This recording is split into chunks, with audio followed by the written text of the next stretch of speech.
आप यजमान हो। यजमान किसे कहते हैं? जो यज्ञ करता है, जो यज्ञ करता है।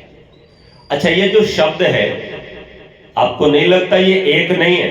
इसमें दो शब्द हैं। एक शब्द है यज्ञ और दूसरा है, बोलो, मान। तो दोनों को जोड़कर क्या बना? यजमान। मान किसे कहते हैं? मान कहते हैं सम्मान को, दूसरे लोग मेरा आदर करें, मेरी इज्जत करें, मुझे सराहें और कहें देखो कितने अच्छे हैं, है ना? ये व्यक्ति कितना अच्छा, ये बेटी कितनी अच्छी। तो सब कोई मान चाहता है दुनिया। लेकिन वेद ने कहा, भगवान ने कहा कि भैया मान उसको मिलेगा जो यज्ञ करेगा। क्या करेगा? बोलो, यज्ञ करेगा। मतलब उन्होंने कहा कि यज्ञ और मान एक दूसरे के पूरक हैं। जहां यज्ञ होगा वहां मान होगा, और जहां मान होगा वहां जरूर यज्ञ होगा। मतलब ये कि यज्ञ करने वाले का ही दुनिया में मान होता है। अब आप कहोगे कि आप कौन से यज्ञ की बात कर रहे हैं? तो मैं कहूंगा कि मैं केवल इस हवन रूपी, अग्निहोत्र रूपी यज्ञ की बात नहीं करूंगा। यज्ञ नाम संसार के सब श्रेष्ठ कर्मों का है, सब श्रेष्ठ कर्मों का, जिसे 5 भागों में बांट करके महायज्ञ का भी नाम दिया गया। पहला है ब्रह्म यज्ञ। इसका मतलब होता है भगवान की स्तुति, प्रार्थना, उपासना करना। क्या है? ब्रह्म यज्ञ। दूसरा है अग्नि जला के उसमें उत्तम पदार्थ डालना, देव यज्ञ। तीसरा यज्ञ है अपने माता पिता, सास ससुर, घर के बड़े बुजुर्गों का आदर करना। क्या है? बोलो, पितृयज्ञ। और चौथा है हमारे जैसे विद्वान जो समाज के पिता होते हैं, पितरों का भी पितर होता है आचार्य। आप लोग कई बार ये सोचते होंगे कि आचार्य जी आ रहे हैं, ये तो हमसे आयु में छोटे हैं, इसलिए हम इनसे बड़े हो गए। तो आप कई बार अभिवादन नहीं करते। आर्य समाज में एक बड़ा दोष ये है कि ये इतने बड़े हो जाते हैं कि ये अपने पितरों का भी मान करना अपना अपमान समझते हैं। इनको लगता है कि आचार्य के चरणों में अगर हम सर रखेंगे तो ये हमारे को छोटा ना होना पड़ेगा, हम छोटे हो जाएंगे, ये तो हमसे आयु में छोटे हैं। ध्यान रखना, ये जो ब्रह्मचारी भी मेरे पास बैठे ये तप कर रहे हैं, ये वेद की अग्नि में अपने आप को जला रहे हैं, और ये आगे आने वाले समय में पितर बनेंगे। हमको भी बहुत समय लगा है, ठीक है ना? 50 वर्ष से ज्यादा का समय लगा, तब जाकर के पितर हुए। पितर होता है व्यक्ति जब वेद की अग्नि में अपने आप को समर्पित कर देता है, तब उसके अंतस में केवल और केवल एक भाव रहता है कि मेरा ये समाज अच्छा हो। वो अपने लिए केवल जीने भर को जीता है, बाकी वो समाज के लिए जीता है। इसलिए ब्राह्मण को, विद्वान को पितरों का पितर कहा गया। तो विद्वान जब भी मिले उसका आदर करो, क्योंकि बेटा अभिवादनशीलस्य नित्य वृद्धोपसेविना चत्वारि तस्य वर्धन्ते आयुर्विद्या यशो बलम। ये 4 चीजें अगर बढ़ानी है बिना कोई ज्यादा श्रम किए, तो फिर तुम क्या करो? बस प्रणाम कर लिया करो। अब देखो, हम लोग इस व्यास पीठ पर बैठते हैं, ये सबसे बड़ी पीठ होती है। ये वो पद है जो ब्रह्मा का पद है, साक्षात भगवान का।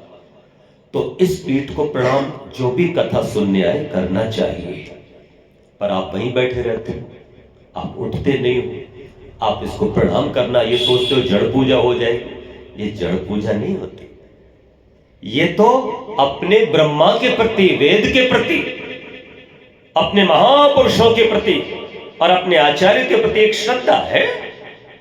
जब आप झुकोगे तो आप भरोगे भी, आशीर्वाद यूं ही नहीं मिलता। ध्यान रखना, आचार्य का आशीर्वाद लेना, अगर वो कह दे सुखी रहो, तो ध्यान रखना आप सुखी रहोगे।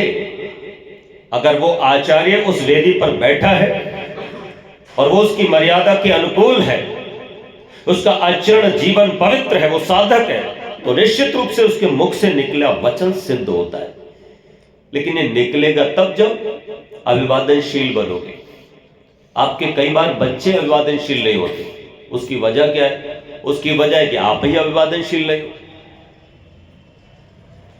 मैंने देखा एक घर में हम गए, एक पिता निकला, पिता ने तुरंत चरण वंदन किया। उसके पीछे छोटा सा बच्चा था, उसने भी चरण वंदन किया। उसका नाती था छोटा सा 2 साल का, उसने भी किया। और एक के घर में गए, वो हमसे कह रहा था, आचार्य जी नमस्ते। हमने कहा नमस्ते जी। बेटा नमस्ते। आचार्य जी के पांव छुओ, आचार्य जी के पांव छुओ। मैं तो नहीं छू, नहीं छू। क्यों नहीं छू? क्योंकि पिता ने नहीं छू। मुश्किल है, व्रती बनना पड़ेगा पहले पिता को, तब उसका पुत्र पौत्र उसका अनुव्रती होगा। रामपाल नाम का एक लड़का चबूतरे से मूत्रा था। किसी ने उसको पकड़ के कहा, भाई तू चबूतरे से मूत्रा है, ये कोई जगह होती है, वॉशरूम में जाना चाहिए, चल तेरे पिता से शिकायत करता हूं। और पिता को आवाज दी, और पिता को जब देखा छत पे खड़े मूत्र। अब किसको शिकायत करूं? बड़ी मुश्किल है। संतान कहने से नहीं बनती, आचरण से बनती। तो चौथे जो पितर हैं वो है हमारे अतिथि, संत विद्वान। उनका सत्कार करना, आदर करना, और उनका सत्कार यही है सबसे बड़ा। उनकी आवश्यकताएं तो सीमित होती है, खिलाना पिलाना जो भी अगर है तो वो करो, उनकी बात को सुनो ध्यान से।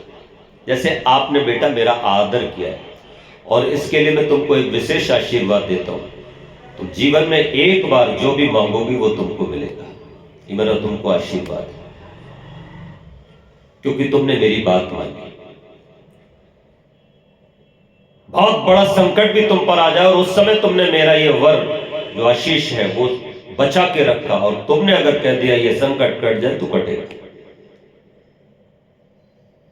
और इसके लिए मुझे ऐसा नहीं है, हम लोगों को त्याग करना पड़ता है, अपने पुण्य देने होते हैं।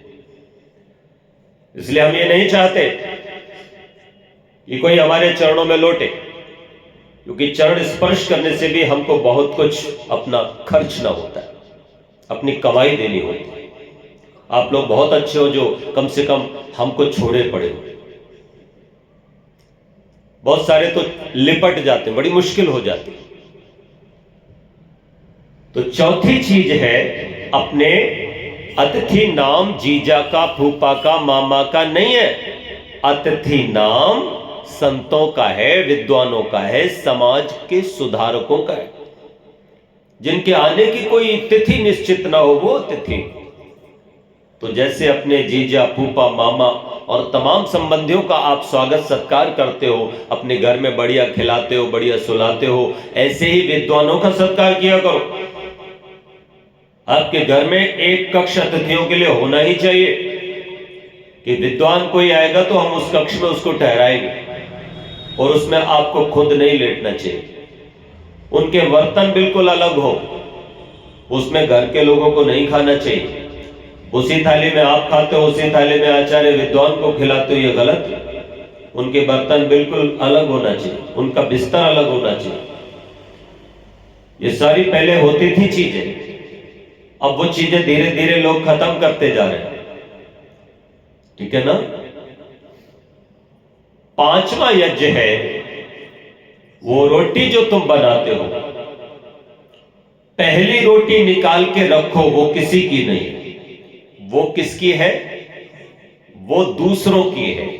वो उनकी है जो हमारे लिए खुशियां दे रहे हैं, जो हमारे लिए जीवन दे रहे हैं। वो चींटी है, वो पक्षी है, कौवा आदि है ना, वो कुत्ता है, वो और भी बहुत सारे वो लोग भी हैं जो दया के पात्र हैं, उनको भी हम एक भाग निकाल के रखें। गौ माता है विश्व की, उसको एक रोटी दें। अग्नि में 10 भाग निकाल करके चढ़ाओ, 16 भाग निकाल करके अलग रखो, और वो या तो उनको दे दो या अग्नि में डाल दो। ये रोज होना चाहिए। और धन जो आप कमाते हो, 100 रुपए कमाओ तो 90 रुपए पर अपना अधिकार जमाओ, 10 रुपए निकाल के अलग रख दो। 10% ये मेरा नहीं है, ये 10 रुपए आपका ही होगा, लेकिन ये आपकी एफडी होगी। और ये 90 रुपए होंगे वो करेंट मनी आपकी होगी, जिसको आप खर्च करो, यानी ये इस जीवन के लिए होगा। और ये जो 10 रुपए डोनेशन के लिए आपने रखा है धर्म के कार्यों के लिए, ये आपकी आगामी जीवन की सामग्री होगी। ये वो पूंजी होगी जो आपकी असली पूंजी होगी, जो आपके साथ जाएगी। ये 90 रुपए तो यहीं रह जाएंगे, इसी शरीर के लिए, समाज के लिए हो जाएंगे, परिवार के लिए हो जाएंगे, लेकिन ये 10 रुपए जो होंगे वो आपके साथ जाएंगे। तो ये 5 काम भी यज्ञ कहलाते हैं। तो इनको करने वाला मान प्राप्त करता है। इसलिए ध्यान रखना, यज्ञ नाम केवल इन 5 कामों का भी नहीं है। भगवान कृष्ण से अर्जुन ने जब पूछा कि यज्ञ क्या वस्तु है, तो भगवान कृष्ण ने अर्जुन को कहा, यज्ञ नाम सर्वश्रेष्ठ कर्मों का है। यदि वाणी से सत्य बोलते हो तो यज्ञ कर रहे हो, यदि आंखों से अच्छा देख रहे हो तो यज्ञ कर रहे हो आंखों से, कानों से अच्छा सुनते हो तो फिर कानों से यज्ञ कर रहे हो। वाणी से अच्छा बोलना, कानों से अच्छा सुनना, आंखों से अच्छा देखना, ये यज्ञ ही तो है। और उसके बाद हाथों से जो तुम सेवा करते हो, दान करते हो, यज्ञ करते हो, कभी कभी अपने सासू माँ का मालिश करके पांव दबा देते हो पिता का, ये क्या है बोलो? हाथों से किया गया यज्ञ। जब आप श्रम करने के लिए चलते हो, कृषि आदि, व्यापार आदि, तो पांव से यज्ञ कर रहे हो। और मन में आप सुंदर सुंदर संकल्प करते हो तो आप मन से यज्ञ करते हो। और बुद्धि में आपके कभी भी तिकड़मबाजी नहीं आती। धियो यो नः प्रचोदयात्, अच्छी बुद्धि आपकी, पवित्र बुद्धि है। तो आप बुद्धि से जब सही निर्णय लेते हो तो आप बुद्धि से यज्ञ करते हो। और आप जब विद्या और तप के प्रति समर्पित रह करके श्रम करते हो, परिश्रम करते हो, तो आत्मा से यज्ञ करते हो। तो ये यज्ञ कितना विस्तृत है। प्यासों को पानी पिलाना यज्ञ है, भूखों को भोजन कराना यज्ञ है। सड़क पर गंदगी पड़ी है और आपने उस गंदगी को साफ कर दिया तो आपने आज यज्ञ कर लिया। अभी मैं एक वीडियो देख रहा था, उस वीडियो में मैंने देखा कि एक माँ अपने 2 बच्चों के साथ जा रही है, स्कूल लेके जा रही है उसको, और एक सड़क के किनारे एक इतना बड़ा पत्थर और एक इतना बड़ा 2 पत्थर रखे हैं। कितने लोग बाइक से निकल गए, कितने लोग गाड़ी से निकल गए, कितने लोग कार से निकल गए, कितने लोग पैदल निकल गए। मतलब वो लगातार मैंने 1 मिनट 10 सेकंड तक देखा तो कितने लोग इतनी देर में निकल गए, कम से कम 50-60 लोग निकल गए। और किसी ने भी वो रास्ते का पत्थर न तो हटाया न उसकी तरफ देखा और निकल गए। लेकिन वो मां भी निकल गई। अचानक उन दोनों बच्चों ने उसको देखा, और एक बच्चा मात्र 4 साल का है और एक बच्चा की आयु लगभग ज्यादा से ज्यादा 7 साल की रही होगी, बेटी थी वो। उसने देखा, वो रुकी और अपने भाई को इशारा किया, वो पीछे पहले छोटा पत्थर उठाया बड़ी मुश्किल से, और वो उसने सड़क के किनारे को कर दिया और ऊपर को रख दिया। अब वो बड़ा पत्थर उससे उठे, उसकी मां लौटी, जब उसने देखा कि उसका, तो बोला बेटा रहने दे, चलना। बोले नहीं मां, ये किसी को घायल कर सकता है, किसी की गाड़ी से टकरा सकती है, उसको जख्म हो सकता है। दूसरे के सुख की कितनी चिंता, अपने सुख के लिए नहीं, दूसरे के सुख के लिए ये चिंता कि किसी की गाड़ी आएगी और इससे अगर टकरा गई तो बेचारा तो घायल ही हो जाए, क्या पता मर भी जाए, इसलिए मुझे इसे हटाना चाहिए। अब वो मां कहती है चलो मैं हटवाती हूं। अब वो मां उसको हटाती है और इस तरह से वो तीनों मिलकर के सड़क को साफ कर देते हैं। क्या आपने भी कभी ऐसा किया? कोई ईंट का टुकड़ा जरूर आपने पड़ा सड़क पे देखा होगा कभी, कोई आपने पत्थर जरूर पड़ा देखा होगा कभी। क्या आप कभी अपनी बाइक पर रुक करके, अगर बाइक से जा रहे हो, गाड़ी से रुक करके गाड़ी से जा रहे हो, पैदल रुक करके अगर पैदल भी जा रहे हो, ऐसा काम किया कि वो सड़क पे पड़ा हुआ पत्थर आपने हटाया हो? क्या आपने वो कांटे पड़े हुए हटा दिए हो? मुझे बताओ, आपने अगर ऐसा किया है तो जिस दिन ऐसा किया था, ध्यान रखना, उस दिन आपने एक बहुत बड़ा यज्ञ किया था, एक बहुत बड़ा यज्ञ किया था। इसी तरह से अगर आप व्यापारी हो और अपने ग्राहक को आप संतुष्ट करते हो, अपना जो निश्चित मुनाफा है सही वो ले लेते हो और उसको प्रसन्न करते हो, आप यज्ञ करते हो। हाँ, ये जितने भी व्यापारी हैं सब यज्ञ कर रहे हैं। कोई माचिस बेच रहा है, कोई नमक बेच रहा है, कोई सर्फ बेच रहा है, कोई साबुन बेच रहा है, कोई इलायची बेच रहा है, कोई अदरक बेच रहा है, कोई आलू बेच रहा है, कोई टमाटर बेच रहा है, कोई फल बेच रहा है। सोचो तो कहां से लाते हैं बेचारे, दुकान सजाते हैं और फिर सोचते हैं कोई बेचारा जरूरतमंद आएगा तो हम उसको दे देंगे। 10 रुपए किलो खरीद के लाए, 12 रुपए बेच रहे, 1 रुपए खर्चे में आ गया, 1 रुपए मुनाफा मिल जाएगा। मैं कई बार सोचता हूं कि चंडोस के अंदर कोई दुकान ऐसी नहीं होती जिस पर माचिस और मोमबत्ती मिलती। तो मुझे बताओ, शाम को जब बिजली चली जाती या मुझे जब माचिस की जरूरत पड़ती तो फिर मैं कहां जाता? कल्पना करो अलीगढ़ में मिलती माचिस तो मुझे अलीगढ़ जाना पड़ता, तो मेरा कितना समय खर्च होता और मेरा कितना धन भी खर्च होता। सोचो, 1 रुपए की माचिस के लिए मुझे अलीगढ़ जाना पड़ता और वो माचिस मेरे पड़ोस में ही एक दुकानदार ने लाके रखी है बेचने को, उसने भी मुझे 1 ही रुपए की दे दी क्योंकि उसको उस पे 10 पैसे मिले। मुझे बताओ, क्या हमको बुरा लगता है 10 पैसे ज्यादा देना? नहीं लगता, बल्कि हमको लगता है कि हमें माचिस मिल गई और 1 ही रुपए में मिल गई, अगर 2 रुपए में भी मिलती ना तो भी हम ले लेते, क्योंकि हमें समय भी बच गया और हमारा पैसा भी बहुत बच गया। तो इन व्यापारियों को गंदी नजर से मत देखा करो। ये व्यापारी सब यज्ञ कर रहे हैं, ये सब यजमान हैं, लेकिन इनका मान क्यों नहीं होता? कभी कभी ये भी सोचो, इनका मान कभी कभी नहीं होता है तो वो इसलिए नहीं होता कि 1 रुपए की माचिस जब ये 3 रुपए में देंगे तो फिर इनका मान नहीं होगा। मेरी बात को समझो ध्यान से। व्यापारी वही, महर्षि दयानंद ने एक पुस्तक लिखी, उस पुस्तक में कहानी लिखी कि सच्चा व्यापारी बनो। आपके पड़ोस में हाथरस जगह है, वहां पर मेरे एक बहुत ही आदर भी मैं उनका इसीलिए करता हूं क्योंकि वो बहुत अच्छे व्यक्ति हैं। उन्होंने मुझे एक घटना सुनाई, मुझे बहुत मानते हैं, कई कथाएं मेरी करा चुके हैं आसपास। उन्होंने कहा कि भाई मैं चप्पल का व्यापार करता था, जूते चप्पल का, और जब मैंने वो कहानी महर्षि दयानंद की बड़ी सच्चा व्यापारी झूठा व्यापारी, तो मैंने सोचा कि मैं भी सच्चा व्यापार करूंगा। तो मैंने एक दाम की दुकान अपनी बनाई और निश्चित मुनाफा रखा कि भाई मैं एक चप्पल पे जो 100 रुपए की है उसके मैं 10 रुपए से ज्यादा नहीं लूंगा, ठीक है ना, उसमें मेरा जो खर्चा शामिल है वो भी रहेगा, मैं बस इतना लूंगा। और मैंने ये काम किया। अब लोगों की तो आदत थी, मैंने जब लोगों से कहा ये चप्पल कितने की है तो उन्होंने कहा 110 रुपए की। अरे लाला 50 लोगे? तो उन्होंने कहा देखो ये 110 की ही है, 109 की भी नहीं। चलो एक काम करो तुम 90 ले लो। बोले ये 110 की ही है, 109 की भी नहीं है। बोले तो फिर ना लेंगे, मतलब। अब वो आगे गए, अब वही चप्पल दूसरे व्यापारी के आगे, उसने कहा कितने की चप्पल? 150 रुपए की। अरे 150 रुपए की 100 लोगे कि ना लोगे? ना, चलो 140 दे दो। नहीं 105 देंगे, जैसा ना ज्यादा देंगे।